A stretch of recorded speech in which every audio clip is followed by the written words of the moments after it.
Mis amigos, muy pocos de nosotros sabemos algo sobre el mundo de mañana. No sabemos mucho sobre el mundo de hoy y el porqué de él, y lo que está causando toda la erupción en este mundo de hoy. ¿Sabes? Es increíble cuando llegas a entender por qué este mundo podría estar hoy en tanta oscuridad y considerar la Biblia como un libro de superstición, porque no saben lo que dice. La Biblia no dice lo que la mayoría de la gente cree que dice.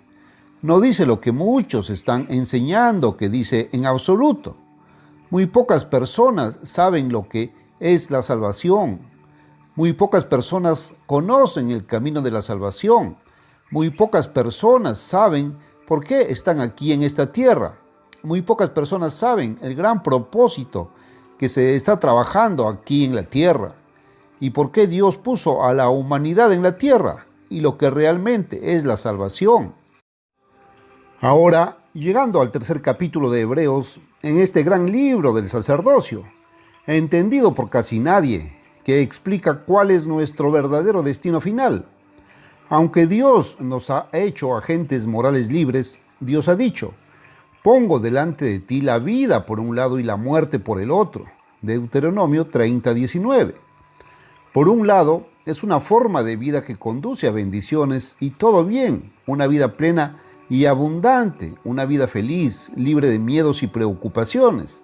Y por otro lado, el tipo de vida desobedeciendo a las leyes que están en movimiento, leyes que son principios vivos, móviles, espirituales, energías espirituales, y trayendo maldiciones sobre nosotros mismos, hasta que sin saberlo este mundo ha llegado a un lugar donde es miserablemente infeliz, donde las vidas son estériles y desoladas de cualquier cosa que valga la pena. Están vacías, y las cosas que parecen tan buenas y que las personas dedican todo su tiempo y energía persiguiendo y tratando de lograr, y tratando de recibir y tratando de participar, incluso cuando logran el tipo de éxito del logro que desean y pasan toda la vida tratando de ganar, los deja vacíos. Encuentran que no pagó después de todo.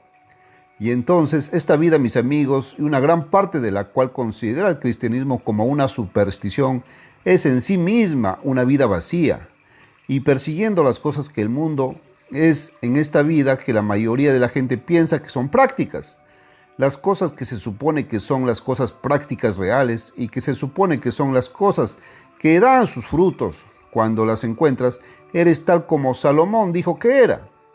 Y no conozco a ningún hombre hoy que haya acumulado una gran fortuna y que realmente haya vivido la vida como lo hizo el viejo Salomón allá atrás.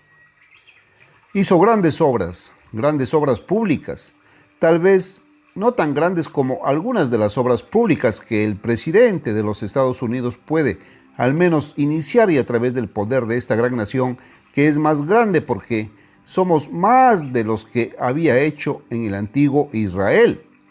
Y sin embargo, no sé, francamente, si incluso el gobierno de los Estados Unidos hoy es capaz de construir grandes obras más grandes que las que hizo Salomón. Hizo grandes obras. Él construyó para sí magníficos jardines y cosas hermosas. Él construyó ese gran palacio maravilloso. Sí, ese palacio que construyó, o más bien el templo que construyó, que fue reconocido entonces como la casa misma de Dios. Si ese edificio existiera en la tierra hoy, probablemente sería el lugar de exhibición de toda la tierra hoy. Salomón trabajó duro, acumuló una gran fortuna, vivió en el lujo y el esplendor como tal vez ningún hombre lo haya hecho nunca. Y mentalmente tenía una gran mente y era un hombre que ha sido calificado como el hombre más sabio que jamás haya existido. Y hay una gran satisfacción en los logros mentales y en tener sabiduría para tomar decisiones correctas. Piensa en la vanidad con la que el hombre puede hincharse cuando la tiene. Pero después de que Salomón entró en todas esas cosas, saben mis amigos, lo dejó vacío. Y él dijo, era como perseguir un puñado de viento y alcanzarlo, eso es todo. Era como buscar algo de viento y dedicando toda tu vida, y te salió una mano de viento. ¿Y qué es? Quita tu mano, ¿y dónde está? Vanidad de vanidades, dijo, todo es vanidad. ¿Sabes? Escuchas mucho sobre el fin del mundo. ¿Este mundo está llegando a su fin? Sí, lo está, pero aquí en la Biblia dice que la tierra permanece para siempre. ¿Hay alguna contradicción? De nada, porque lo que está llegando a su fin no es la tierra, sino el mundo. Y el mundo es simplemente el sistema y la forma de vida que los hombres han construido en esta tierra que está haciendo miserablemente infelices a millones de vidas. Ahora escucha, si quieres algo que sea realmente práctico, escucha solo un minuto. Aquí hay algo que es práctico. Vayamos a esto y veamos qué vale la pena y qué hace que la vida valga la pena. Salomón escribió aquí en Eclesiastés. Tenía mucha sabiduría. Sabía más de lo que sabes. Así que no creas que sabes más que él, porque no me importa quién eres. Sabía más que cualquier persona que haya vivido. Ninguno de ustedes escuchándome sabe más que el viejo Salomón. Era un viejo búho sabio o un viejo sabio de todos modos. Lo que ha sido, dijo, es lo que será. Lo que se ha hecho es lo que se hará. No hay nada nuevo bajo el sol. Eclesiastés 1:9. ¿Entiendes eso? Eso es cierto si entiendes lo que quiso decir. Ahora dijo, apliqué mi mente para buscar y buscar sabiduría. Todo lo que se hace debajo del cielo. Quería saber todo sobre la vida, pero concluyó que todo es vanidad y afán de viento. ¿A qué os afanáis, amigos míos? ¿Estás trabajando duro en algo o trabajando duro para ser flojo y mentiroso? Por supuesto, la idea ahora es animar a todos a pensar que el cielo es un lugar de dicha. Vas a ser como un perrito mirando a su amo. No tendrás nada que hacer. Subirás allí y mirarás el rostro del Salvador y pensarás cuán maravilloso es. Ahora, eso no es lo que Dios te ofrece en absoluto, pero eso es lo que mucha gente piensa. Y nada que hacer. Podrías andar tocando un arpa de vez en cuando, pero vivirás en el palacio del amo. Será, ya sabes, un gran castillo en el aire donde se supone que está el cielo. Mucha gente tiene esa idea. Es ociosidad y facilidad. Esa es la idea que tenemos ahora. La idea parece ser que el estado en el que todos queremos estar es un estado de inactividad, un estado de estancamiento, un estado de completa ociosidad y comodidad. Pero queremos lujo. No queremos dar nada, no queremos hacer nada, solo queremos quedarnos tirados y creo que debería decir tumbados. Y siendo un poco gramaticales, creo que quizás sería más expresivo, pero querer tenerlo todo. Ahora bien, ¿sabéis que ese mismo principio es contrario a la ley de Dios Todopoderoso que puso en marcha? Y cuando tratas de hacer eso y tratas de vivir ese tipo de vida, estás rompiendo y violando una ley que te va a quebrantar. Esa ley está allí, esa ley es inexorable, es invisible, ¿no la ves? Tampoco ves la ley de la gravedad que irá cualquier cosa hacia el suelo si lo sostienes y luego lo sueltas. Pero está ahí y esa ley funciona y esta ley funciona. ¿Sabes? Conocí a un hombre que al menos admitió que era un gran filósofo y algunos de los grandes y casi grandes de los Estados Unidos pensaron que lo era. Elbert Hubbard. Yo era un hombre joven entonces, por supuesto. Se hundió en el Lusitania antes de la Primera Guerra Mundial, pero yo conocía bastante bien a Elbert Hubbard. Pasé mucho tiempo hablando con él. Él dijo, saca tu felicidad de tu trabajo. Bueno, él no sabía nada acerca de las leyes espirituales que se habían puesto en marcha. No sabía absolutamente nada acerca de ellas, pero era bastante sabio solo en lo material. Y él sí sabía que obtienes tu felicidad de tu trabajo. De hecho, lo estaba visitando en su casa en East Aurora, Nueva York, una vez, y me puso a trabajar, envolviendo lo que estaba vendiendo en ese momento con una ganancia muy lujosa. Sabía que lo estaba vendiendo por más de lo que valían. A él le gustó mucho eso, de hecho, y las llamó cajas de regalos para regalos de Navidad. Tenía muchas papas irlandesas, pues eran unas patatas muy selectas, pero Las envolví en papel de seda para que se vieran bonitas y elegantes, de modo que pudiera cobrar 3 o 4 veces el precio que valían por ellas, y hacer que se vean como una bonita caja de regalo. Me puso a trabajar envolviendo papas en papel de seda. Quería saber lo que yo pensaba de un hombre que tendría a otro hombre viniendo a visitarlo como invitado y tenía su hotel o posada allí, y yo era un invitado de pago. Me cobró un precio muy bueno por un almuerzo muy bueno. Trató de que me quedara toda la noche y pagara una habitación bonita y una suite bonita o algo así, lo cual no hice. Tuve que volver a Búfalo esa noche, pero pasamos la mayor parte del día juntos y él dijo: te cobro todo lo que traes aquí y luego te pongo a trabajar y no te pago ningún salario. Ahora, ¿qué piensas de mí como anfitrión? Bueno, dije, ¿quién era ese filósofo que dijo, saca tu felicidad de tu trabajo? Y se rió mucho de eso. Bueno, mis amigos, eso es la única forma en que obtendrán la felicidad a través de los logros y a partir del esfuerzo activo, pero el esfuerzo activo que se gasta en una dirección en la que realmente va a lograr algo y no solo persiguiendo el viento. Ahora, hay mucho sentido en esto, si puedes entenderlo. Aquí, dijo Salomón, me dije a mí mismo, ven ahora, haré una prueba de placer. Disfruta, se dijo a sí mismo. Entonces dijo, hice grandes obras, edifiqué casas y planté viñas para mí. Oh, él estaba buscando el número 1. No le importaba el otro tipo. Él estaba buscando el número 1. Grabó impuestos a la gente. Él era el rey. Tenía la capacidad de grabar a la gente.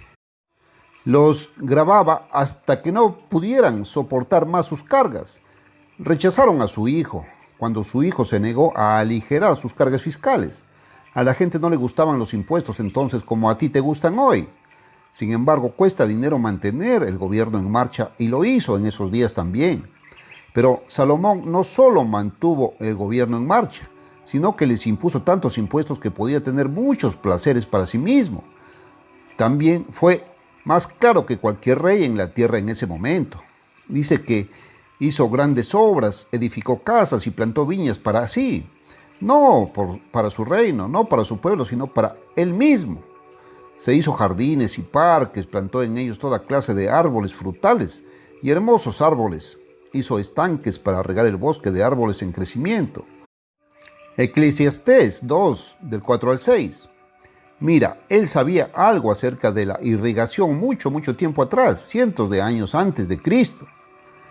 Compré esclavos y esclavas, tuve esclavos nacidos en mi casa. También tuve muchas posesiones de vacas y ovejas, más que todos los que habían estado antes de mí en Jerusalén. También recogí para mí plata y oro y los tesoros de reyes y provincias. Tengo cantores, tanto hombres como mujeres. Eclesiastés 2, del 7 al 8. Muchas concubinas, delicia del hombre. Vino, mujer y canción. ¿Sabes? Salomón tuvo 1000 mujeres. Primera de Reyes 11:3. Ahora Dios puso una ley en marcha, mis amigos. Dios quiso que un hombre tuviera una sola esposa. Y Dios puso una ley acerca de esto de hombre y mujer y de estar unidos como marido y mujer. Que si un hombre simplemente toma a la única esposa de la que está enamorado y le es fiel, ella se convierte en un gran gozo para él. Y él la ama más y más a medida que pasan los años, si entienden las leyes de Dios y si son fieles el uno al otro, y ejercen las leyes de Dios y las leyes del matrimonio como Dios manda. Pero ya sabes, cuando el hombre lo piensa, cree que sería más feliz con muchas mujeres. Y he conocido hombres en mi vida que tenían hermosas esposas de las que estaban muy enamorados, pero creen que quieren empezar a jugar quieren engañar a la esposa cuando la esposa no lo sabe. Esa es una de las cosas que la naturaleza humana de alguna manera parece pensar que sería agradable para algunos hombres y es parte del fruto prohibido. Parecen pensar que Dios es un monstruo y que las leyes de Dios son malas para nosotros. Y por supuesto saben que la ley de Dios dice que el adulterio es un pecado. Pero naturalmente muchos hombres que son tontos y no tienen sentido en sus cabezas, comienzan a pensar que es solo un decreto que Dios escribió en una hoja de papel. Y tal vez Él no los atrape en eso. No se dan cuenta de eso. Muy bien.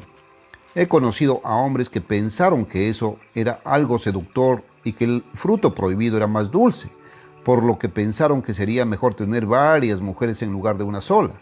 Por supuesto, la esposa no lo sabía, pero estaban saliendo con otras mujeres, estaban cometiendo mucho adulterio, y luego de repente esos hombres venían a mí.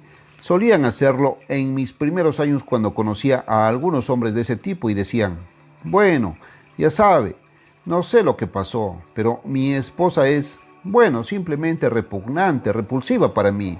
Ya no parece como si fuera antes, no sé por qué, pero ella no es atractiva, ya no la amo. Bueno, ellos tampoco amaban a ninguna de estas otras mujeres con las que andan persiguiendo, excepto que pensaron que sí, hasta habían cometido adulterio con ellas, y luego no lo hicieron. Entonces eran una cosa inmunda como un trapo viejo, sucio y sucio, y no había ninguna mujer que fuera realmente atractiva a sus ojos. Bueno, esos hombres se divorciaron, se casaron y luego se divorciaron. Conocí a uno de ellos no hace tantos años que había conocido así. Había tenido 2 o 3 esposas, era muy infeliz, su vida nunca había sido feliz y se había perdido las alegrías que Dios me había dado. Hablo de ello de vez en cuando, pero es una de las leyes de Dios y les quiero decir, amigos míos, vale la pena. Y quiero decirles, mis amigos, que Dios nos ha dado algunas leyes maravillosas. Si las seguimos, valdrán la pena. Pueden hacerte muy feliz. Oh, ya sé, a veces hay algunas espinas en los hermosos rosales. Y supongo que la mayoría de los matrimonios tienen sus pequeñas partes desagradables. Eso es solo por la naturaleza humana. Dejamos que nuestra propia naturaleza se interponga en el camino. Eso es todo. Pero Dios ha puesto en marcha leyes que, si las obedecemos, superaremos todas esas cosas y seguiremos adelante, y el matrimonio puede ser muy feliz. El matrimonio puede ser muy hermoso.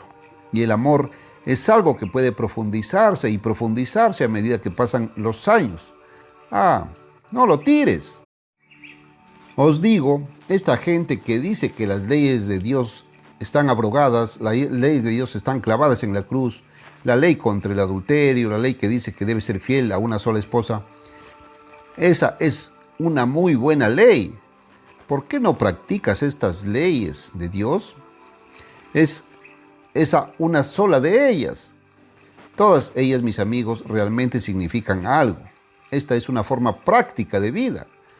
Mucha gente piensa que las cosas que son prácticas solo significan cómo puedes obtener dinero, cómo puedes quitárselo a los demás, o cómo puedes obtener las cosas que son ilícitas y son desordenadas y que Dios ha prohibido, cosas que son ilegales según las leyes de Dios. Ahora, aquí Salomón tenía sus 1000 mujeres. ¡Qué maravillosa felicidad tiró Salomón! En todo esto, en todas estas extravagancias, en toda su gran posición y su sabiduría, Salomón no tenía suficiente sabiduría para siquiera entender la ley de Dios. Ahora, Salomón quería sabiduría. Dios se la dio. La sabiduría es la capacidad de aplicar los conocimientos y tomar decisiones en determinados casos. Pero no sé si Salomón tenía tanta sabiduría después de todo. Ahora, cuando yo era un joven que comenzaba a cumplir los 18 años, comencé a decir algo un poco diferente, solo un tono diferente en significado. Quería comprensión y comencé a pedírselo a Dios. ¿Sabes? Si le pides a Dios algunas de estas cosas, si son correctas, Él te las dará. Y Dios me ha dado una pequeña medida de entendimiento. Ciertamente no comenzaría a decir que tengo más de eso que cualquier hombre que haya vivido, pero he tenido una pequeña medida de ello. Tal vez he tenido mi parte. Bueno, te diré una cosa, pagas un precio por ello. Cuanto más comprensión tengo, más veo que no debemos confiar en los hombres, donde la mayoría de la gente lo hace, y luego alejarnos de Dios. Pero debemos poner nuestra confianza en Dios y tener caridad con los hombres, porque tienes que tener, si te vas a llevar bien con ellos. Cuanto más sepas sobre los hombres, más decepcionado estarás de ellos. Pero Dios quiso que tuviéramos amor y caridad hacia las personas, y la gente lo necesita. Tú también lo necesitas. Entonces es mejor que lo tengas para otros, para que puedan tener un poco para ti. Ahora, Salomón dijo: así que me hice grande y superé a todos los que fueron antes de mí en Jerusalén. Además, mi sabiduría permaneció conmigo. Eclesiastés 2:9. ¿Sabes? Casi cuestiono eso. Pero dijo eso, Salomón, dijo eso. Lo dijo bajo inspiración. Sin embargo, eso no significa necesariamente que Dios, quien lo inspiró a decirlo, respaldó lo que dijo. Yo creo que él, teniendo aquí 1000 mujeres y todas estas concubinas, no tuvo su gran sabiduría como pudo haberlo tenido, porque la ley de Dios paga si la cumples. Dios puso las leyes y son leyes que están vivas y están en movimiento. Y cuando las rompas, quiero decirte que te van a romper. Ahora, no siempre te rompen solo, ya sabes. Conozco a un hombre que conocía bastante bien, no se llevaba bien con su esposa. Pasé años tratando de mostrarles el camino, para sanar esa brecha de que pudieran ser felices. No pudieron encontrarse a mitad de camino. Cada uno dijo: ¿qué haga el otro? Es el otro el que está mal. Oh, era como 50 y 50. Uno estaba tan equivocado como el otro. Cada uno podía ver los errores del otro. Había muchos errores que ver. Y cada uno podía ver solo los errores y las faltas del otro. Ella dijo: déjalo que se corrija a sí mismo, entonces tal vez lo piense. Y él dijo: déjala que lo haga bien y déjala que corrija lo que le pasa. Déjala que controle esa lengua afilada y mordaz que tiene y todo ese tipo de cosas. Bueno, finalmente se escapó. Mis amigos, ustedes entienden. No engañen a estas leyes de Dios y traten de salirse con la suya. Nadie lo hace. Tal vez no creas eso. Bueno, Dios nos puso aquí para aprender las lecciones por experiencia. Por eso vivimos entre 3 veintenas y 10. Por eso Dios nos ha dado esta vida. Muchos de nosotros somos tan rebeldes, tan tercos, tan estúpidos. No podemos creerle a Dios cuando Él dice algo. Las cosas que Dios dice que son prácticas. Solo que la mayoría de ustedes no saben lo que Él dice porque no entienden sus Biblias. Usted simplemente sabe lo que se supone que es la palabra de Dios. Conozca la verdad al respecto, como nunca lo has leído o escuchado o entendido antes. Luego abra su propia Biblia y ahí es donde realmente puede encontrarlo y creerlo y verlo en su propia Biblia. Ahora, Salomón dijo aquí: así que me hice grande y superé a todos los que fueron antes de mí en Jerusalén. Todo lo que mis ojos deseaban no se lo negué. De ningún placer detuve mi corazón. Eclesiastés 2:10. Simplemente se dio a sí mismo todos los placeres, porque mi corazón se complace en todo mi trabajo. Mucha gente no tiene la sabiduría para saber que hay placer en el trabajo bueno, honesto y duro, pero él lo sabía. Incluso obtuvo un placer allí que muchos de ustedes nunca han aprendido a obtener, y esta fue la recompensa de todo mi trabajo. Entonces consideré todo lo que habían hecho mis manos y el trabajo que había gastado en hacerlo. Cuando llegó a ser un anciano, ahora, aquí hubo años de esfuerzos, aquí hubo una vida de un hombre que se hizo tan grande que no había ninguno como él en la tierra. Y he aquí, todo era vanidad y correr tras el viento, y no había nada que ganar debajo del sol. Eclesiastés 2:11. Nada más que ganar, solo vanidad y afán de viento. ¿Qué tenía? Tal vez una mano llena o una caja llena de viento. ¿Qué es? De todos modos, hay mucho por allí, puedes atraparlo sin ir demasiado lejos.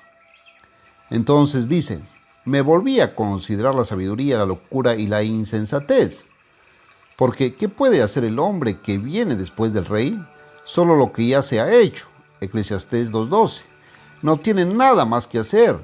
Mis amigos, hasta que encuentren los verdaderos valores de la vida, hasta que lleguen a recuperar los verdaderos valores. Por cierto, ese es el eslogan del Ambassador College acá en Pasadena, California: recuperar los verdaderos valores. Hasta que llegas a hacer eso, no sabes de qué se trata la vida y no sabes cómo vivirla. No sabes cómo hacerla feliz. La vida puede ser muy valiosa si aprendes cómo hacerla. Bueno, Salomón finalmente dice: por eso aborrecí la vida, versículo 17, porque lo que se hace debajo del sol me resultaba doloroso, porque todo es vanidad y afán de viento, esforzándose, esforzándose, esforzándose. ¿Por qué se esfuerzan, mis amigos? Estás trabajando duro, tienes algún objetivo. ¿Cuál es tu objetivo? Si tu meta es algo menos que alcanzar la resurrección de los muertos en el reino de Dios, como un divino Hijo de Dios glorificado, nacido de nuevo en el reino de Dios, si tienes una meta menor que esa, estás luchando tras el viento. Y cuando tu vida termine y cuando hayas gastado todo tu esfuerzo, mirarás hacia atrás y te darás cuenta de que has tenido una vida vacía. Tu vida fue infructuosa.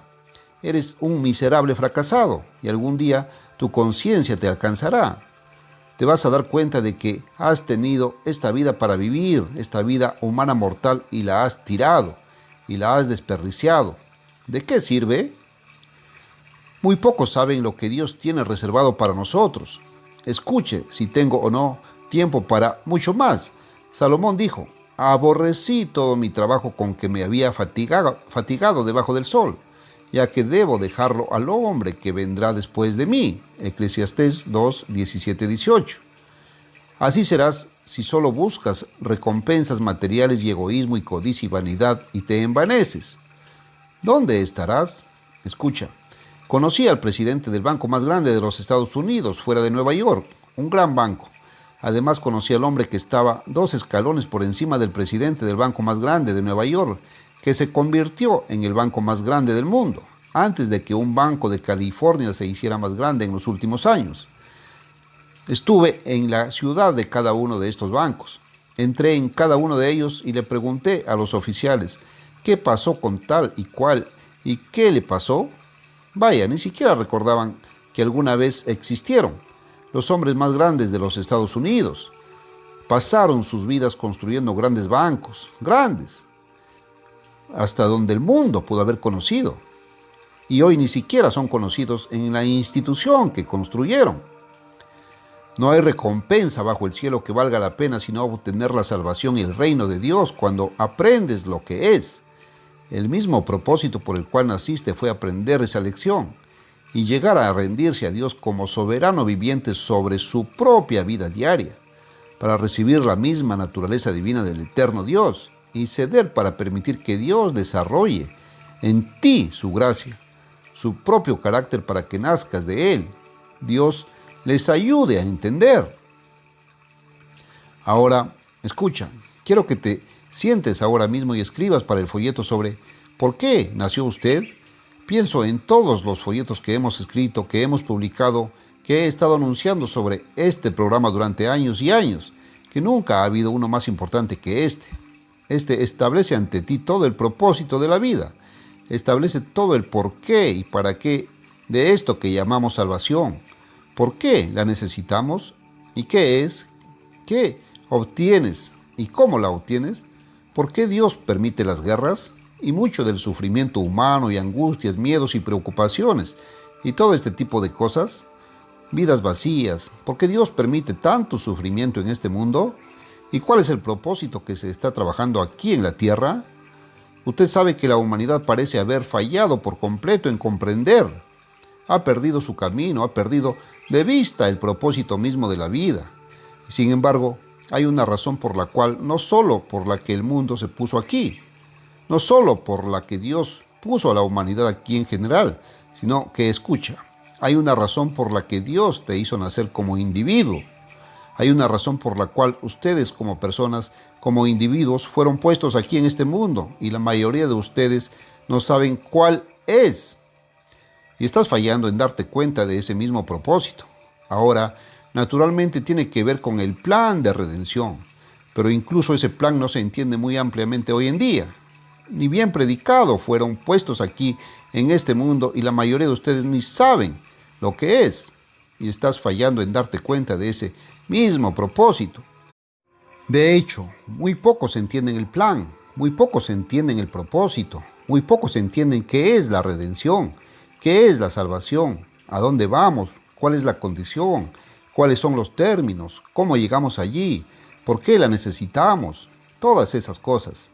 ¿Sabes? Deberíamos preguntar y deberíamos entender, ¿por qué el hombre necesita redención de todos modos? ¿Por qué la necesitamos? La enseñanza popular es que uno es salvo en el momento en que acepta a Cristo como Salvador personal o cuando profesa a Cristo o toma su decisión por Cristo o en algunas iglesias cuando es bautizado o cuando se une a la iglesia o de la misma manera que sea la iniciación. Pues bien, escuchen mis amigos, quisiera preguntarles esto, quiero que lo piensen. ¿Por qué entonces Dios no quita al hombre en ese mismo momento y en ese momento si él ya está salvado?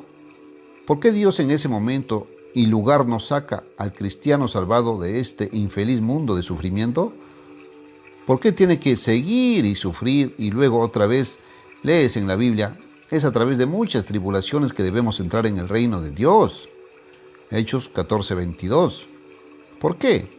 ¿Por qué Dios no lleva a una persona inmediatamente a su recompensa y la quita de todos los dolores y angustias y sufrimiento de este mundo si es salva en ese momento? ¿Por qué existe tal cosa como el pecado? ¿Por qué? Ahora escuchamos que vino de la caída original del hombre. ¿Entenderás lo de esa caída original? ¿Hubo alguna caída original después de todo? Saben, mis amigos, hemos oído hablar de eso. Lo damos por sentado, pero ¿alguna vez lo investigaste? Lo harás si lees este libro. Lo explicará. Te explicará todo al respecto. Ahora, este es un folleto, mis amigos, que bueno, no pueden entender acerca de la vida, no pueden entender acerca de la salvación, no pueden entender el propósito de Dios a menos que entiendan lo que hay en este pequeño folleto. El nombre de este folleto es ¿Por qué nació usted?